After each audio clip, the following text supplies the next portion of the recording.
Tilikum, the killer whale that killed trainer Don Bradshaw, has died. Right now, Sky 6 is flying above SeaWorld Orlando just a couple of hours. For decades, orca shows have captivated people with their dazzling displays of synchronized jumps, powerful splashes, and a seemingly unbreakable bond between killer whales and their human trainers. Families flock to aquariums to witness these majestic creatures up close, drawn by the grace, intelligence, and spectacle of the performance. Yet behind the choreography and applause lies a more complicated reality, where the line between trust and danger can blur in an instant.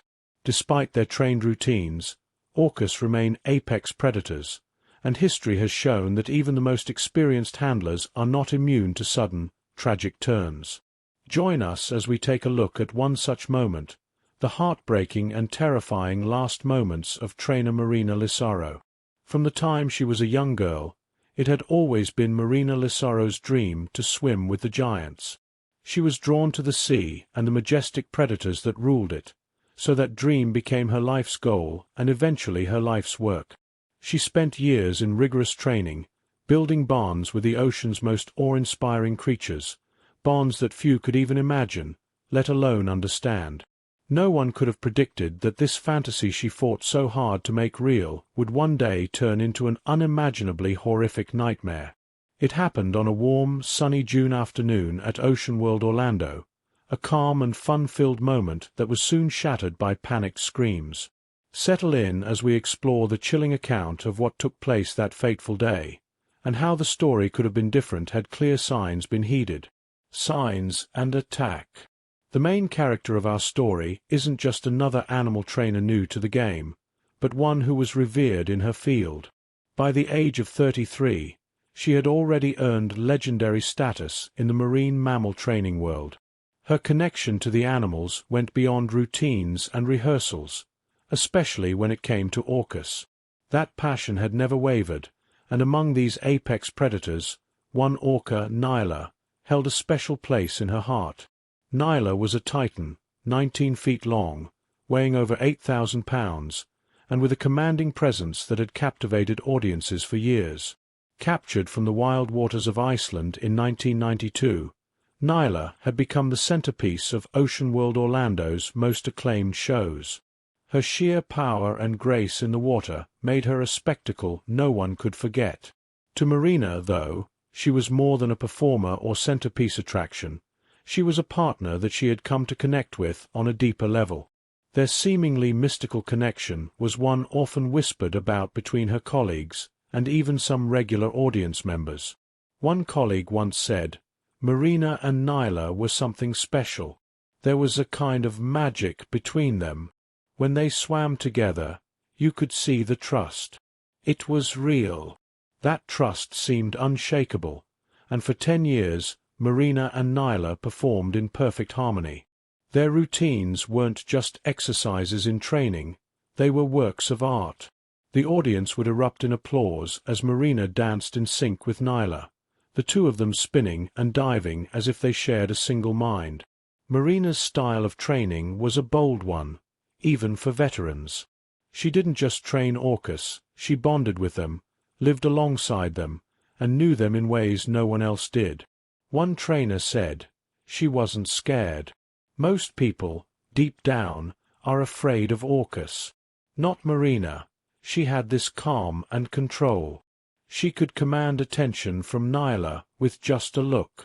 Behind the stunning performances, there were darker moments, close calls that made some uneasy, subtle signs that something wasn't quite right. Unfortunately, these warnings were too easily brushed aside.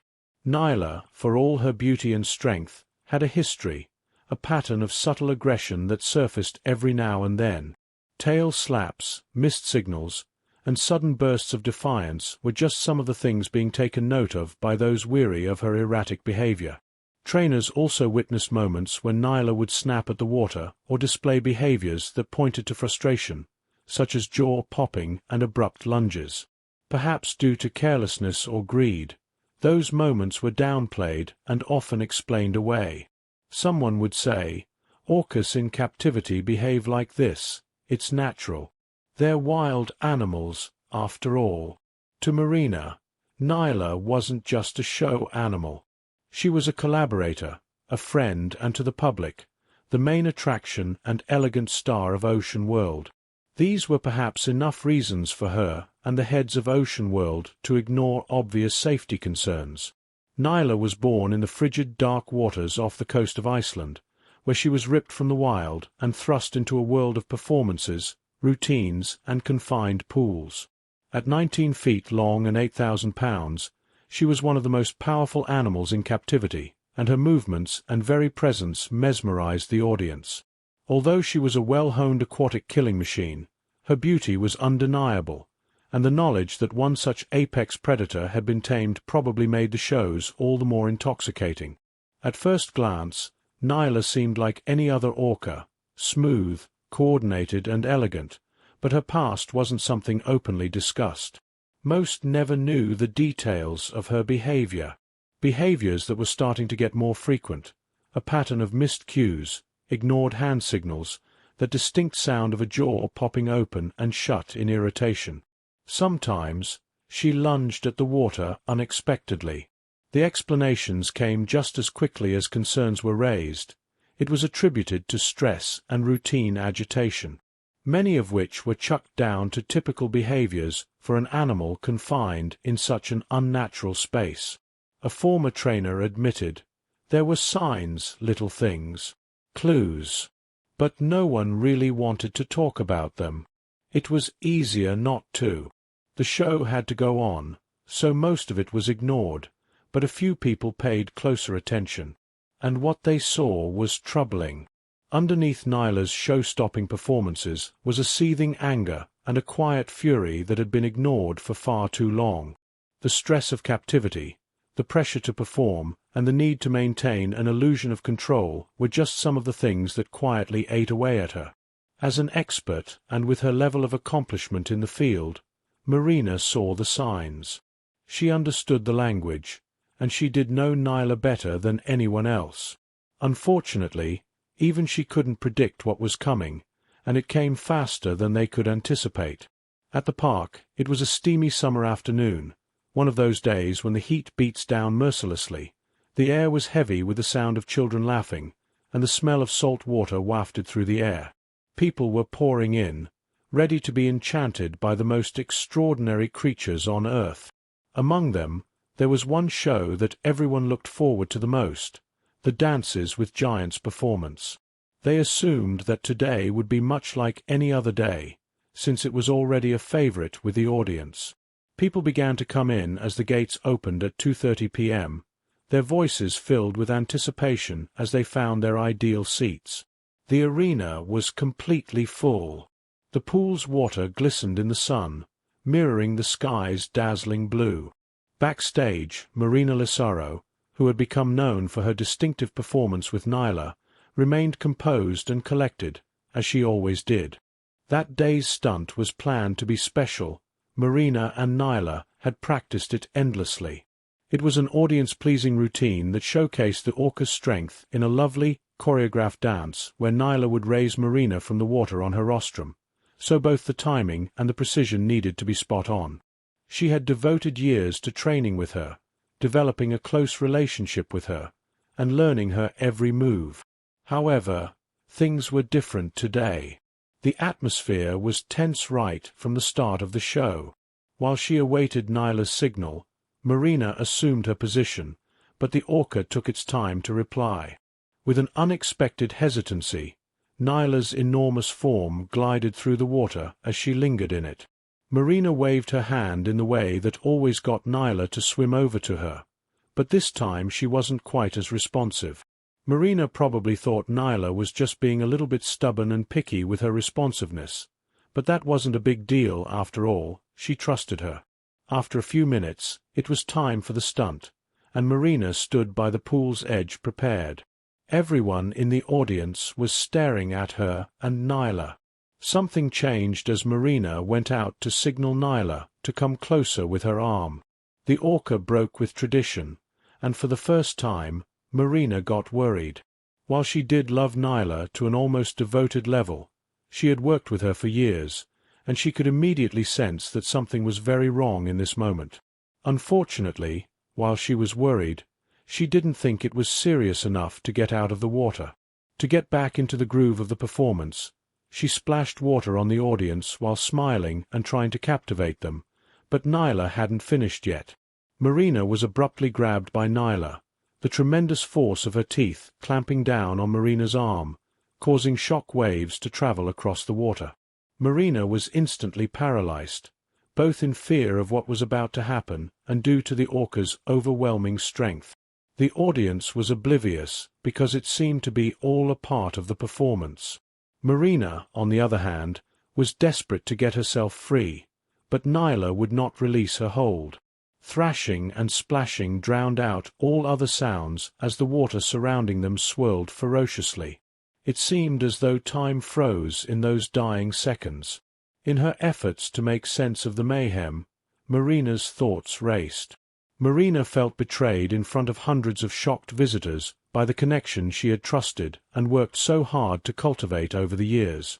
The orca Nyla, whom she had grown to love, had changed from her cooperative nature into a more predatory one.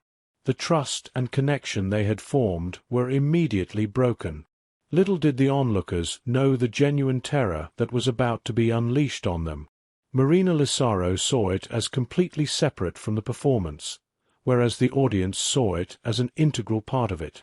There was a sudden and dramatic shift. After being Marina's reliable companion for a while, Nyla turned into an unpredictable wild card. The sharp teeth of the orca dug deep into her body, causing her excruciating agony. During Nyla's drag of Marina under the sea, her body was horribly jolted. Above ground, the terrified screams of those who were seeing the unfathomable had become their only companions. The ragdoll-like body of Marina was tossed about. No matter how hard she tried to escape Nyla's clutches, the water around her churned with an angry ferocity. Even though she gave it her all, Nyla was the stronger opponent. With each drag under, her lungs burned as she gasped for air while attempting to get detached from the predator she had once played with. The audience had realized something was off, and their screams were only about to get worse. The stands were engulfed in mayhem, and uncertain about what they were witnessing. Some were shouting and pointing towards the water.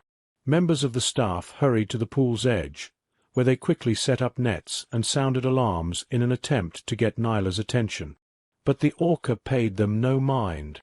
As one of nature's apex predators, it wasn't easy to distract her from her goal, and Marina was all she cared about in that moment. Marina briefly surfaced from the water. Her pale complexion and wide eyes betrayed her terror as she inhaled heavily right before Nyla plucked her under once more. Another time, at precisely 2:48 p.m., Marina's face emerged from the water. She was shaking and barely holding on, but she kept staring into Nyla's eyes. Her strength was dwindling as she gasped for air. Every time she tried to break free, the orca's firm hold on her and the water's pressure pulled her back in. Everything seemed to come to a halt at that very moment. No one could do anything but watch as the harsh truth played out on screen for the viewers and employees. A lady who had once loved the water and a predator who had been born to rule it fought desperately for survival in her final hours. Their trust had been broken by an uncontrollable natural force, and Marina was no match. Finally, at 2:55 p.m., the lifeless body of Marina was pulled out of the ocean. She was dragged onto the damp concrete of the poolside as the orca's hold loosened. She seemed lifeless, with water streaming down her hair and clothing. A show that turned into a nightmare wasn't what the crowd had anticipated. Paramedics rushed to her side as they desperately fought to resuscitate her, attempting everything they could. There was obviously no life left in her, despite their skilled and precise techniques. As if stunned into stillness, onlookers attempted to make sense of the sudden turn of events. The staff persisted in doing CPR, but it was a very costly effort. The light of life in her eyes has long since been snuffed out. The coroner confirmed that she had drowned and suffered blunt force injuries. The orca's deadly bite and the many times she was submerged had cut off her oxygen supply, rendering her lifeless. However, as the authorities commenced their investigation, it became evident that the atrocities of that afternoon merely represented the surface level. The animal protection authorities and OSHA wasted no time in beginning their investigations. One burning question now remained on everyone's mind. Why had Nyla suddenly turned on Marina? This was a serious issue, and authorities were determined to get to the root of it. Soon, they unearthed a series of unsettling truths. Despite her apparent innocence, Nyla, the orca who seemed to be the ideal companion, had a hidden past. Word got out about a pattern of long-ignored behavioral warning signs, including subtle displays of hostility, incidents during training, and instances of disobedience on Nyla's part, which had been discreetly downplayed or explained away. Now, it seemed like the attack on Marina was one that was scripted to happen long ago. The clues had been there all along, discussed in private. The trainers had warned about Nyla's crazy episodes, when she would strike out or display her anger most horrifyingly. Unfortunately, the warnings were disregarded due to the park's reputation and the desire to save the brand, as the whispered warnings went unheard. There was a lot of confusion and sadness in the days after her terrible death. The death of an inspiring individual who had devoted her life to helping the animals she adored has left everyone, from the trainers, guests, and even staff, mourning in silence. The homage to Marina came fast, a memorial held at Ocean World to celebrate her life and her legacy. Friends, relatives, and colleagues gathered to commemorate her. There were tears, there was stillness, and in the midst of it all lingered the ever-present disbelief. A bigger question, though, started to surface amidst the mourning, and that was the justification of keeping orcas and similar animals in captivity. There was an uptick in the volume of people demanding explanations. The tragic loss of life of Marina Lysaro has reignited the need for the emancipation of all orca species held in captivity. The demands for reform were increasingly audible as the debate intensified. Working with these remarkable beings and showcasing their intelligence, grace, and beauty had always been Marina's goal. Despite her faith in the connection she had with Nyla, her dream came to an end in the precise location that had provided her with solace. What happened in the ocean that day was not simply the loss of a life. It was the result of years of exploitation of animals forced to live in environments they were never meant to be in. Wild hearts were never designed to dwell behind glass. They didn't belong in a tank, but rather in the open water. The tale of these creatures was far from over, even though Marina's tale was coming to a close. After the memorial ended, the world started to re-evaluate its position on captivity in response to the questions and demands for justice that had resounded throughout. As time passed and the news cycle shifted focus, many people couldn't help but think of Nyla, the orca who had danced with Marina, drifting aimlessly in that enormous blue tank. It was never her right to live that way. Sadly, Marina and Nyla's case isn't a unique event, but one that has played out far too many times over the years. Let's take a quick look at some of them. Tragic repeats. One of the most infamous incidents is that of Tilikum, a male orca involved in 3 human fatalities. Captured near Iceland in 1983, Tilikum spent his early years at Sealand of the Pacific in British Columbia. In 1991, during a training session, 20-year-old trainer Kelty Burns slipped into the pool and was pulled underwater by Tilikum and 2 other orcas, leading to her drowning. This incident prompted the closure of Sealand, and Tilikum was transferred to SeaWorld Orlando. In 1999, Tilikum was linked to another death when the body of a man was found draped over his back in the pool. The man had reportedly stayed in the park after hours and entered the orca's enclosure. The most publicized incident occurred in 2010 when experienced trainer Dawn Brancho was killed during a dine with Shamu show. Tilikum grabbed her by the ponytail, pulled her into the water, and inflicted fatal injuries. Another famous incident is the death of Alexis Martinez. On the 24th of December 2009, just 2 months before the death of Dawn Brancho at SeaWorld Orlando, another tragedy unfolded thousands of miles away at Loro Parque, a marine theme park in Tenerife, Canary Islands. Alexis Martinez, a 29-year-old experienced trainer, was killed by Quito, a captive-born orca on loan from SeaWorld as part of their global breeding and performance program. Martinez was conducting a routine training session in preparation for a holiday show when Quito suddenly turned aggressive. In a shocking burst of force, the orca rammed him in the chest, causing fatal injuries including massive internal bleeding, broken ribs, and lung trauma. Despite the rapid response of emergency teams, Martinez died from his wounds shortly after.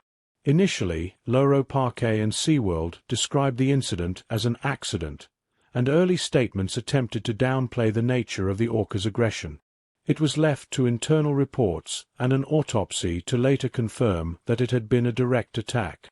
The orca had reportedly ignored signals and acted unpredictably in the days leading up to the incident, but warning signs were dismissed or overlooked, following a pattern seen in other facilities where similar incidents had occurred.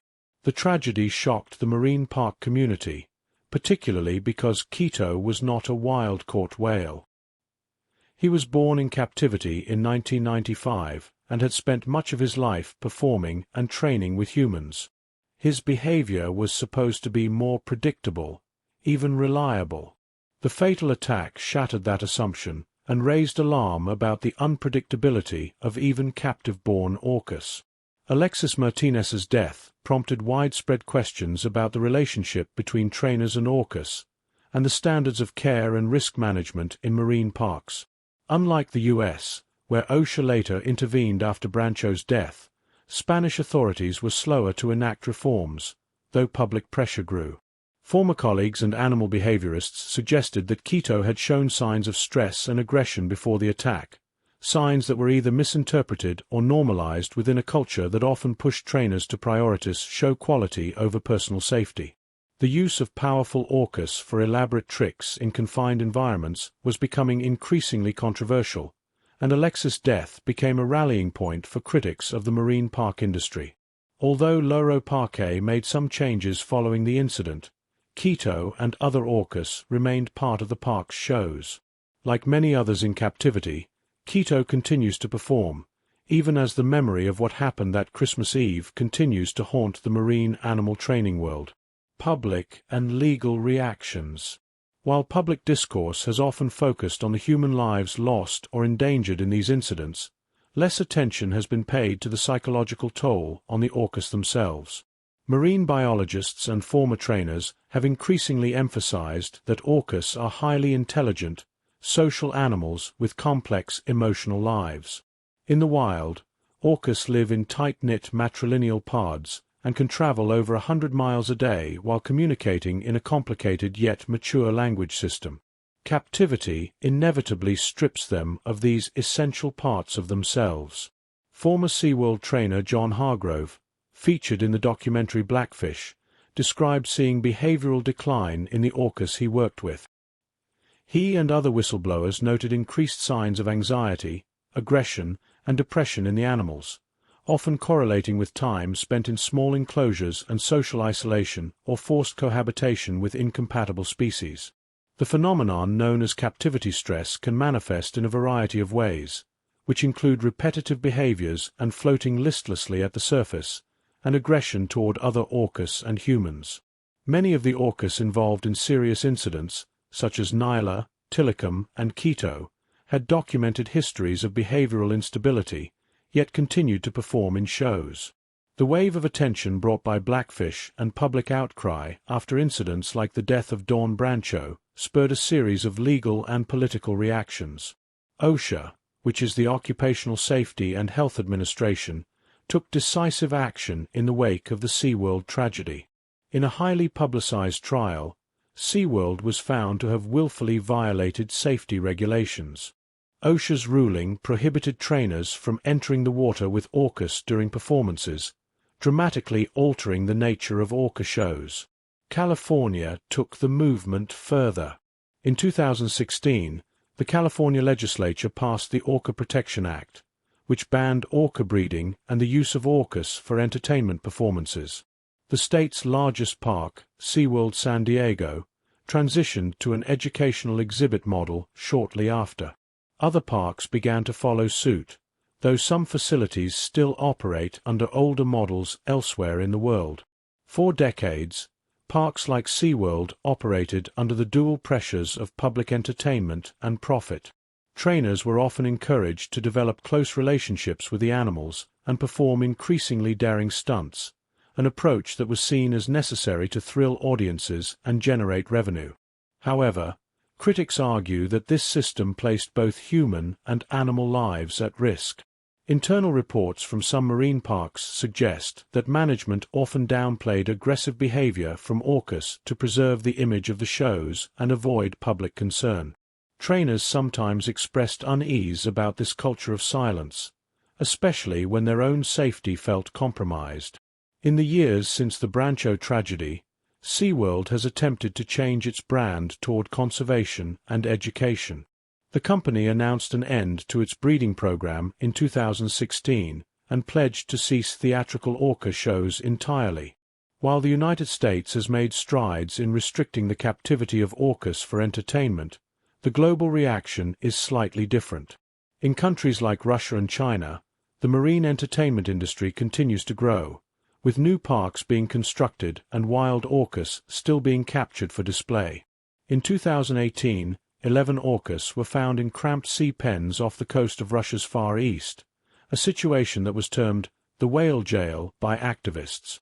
Though international pressure eventually led to their release, the incident reignited global concern over the continued exploitation of these animals. In China, several newly built marine parks have included orca shows as major attractions, with little regulatory oversight and limited welfare protections.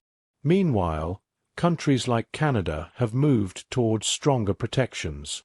In 2019, Canada passed a landmark law banning the keeping and breeding of whales, dolphins, and porpoises in captivity, a move praised by animal rights organizations worldwide.